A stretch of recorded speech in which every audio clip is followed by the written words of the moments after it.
እና አሁንም የምለው እኔ መቼም ሚዲያ ነው እባካችሁ 30% አጨምሩ።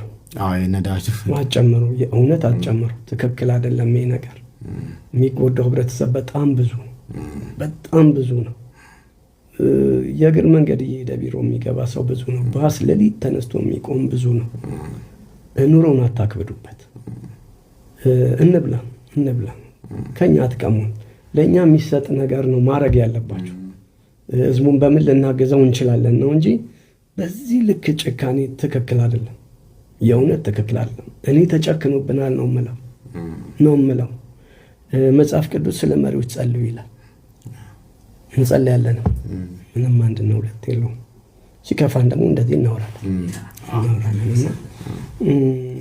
እባካችሁ ተመካከሩ። ይሄ 30% የምትሉት ነገር አንድ ያፕን ካረገ በኋላ ሰው መተንፈሻ አንገቱን ነው የሚያዘው፣ አፍንጫውን ነው የሚያዘው። እባካችሁ መተንፈሻ እንኳን ትንሽ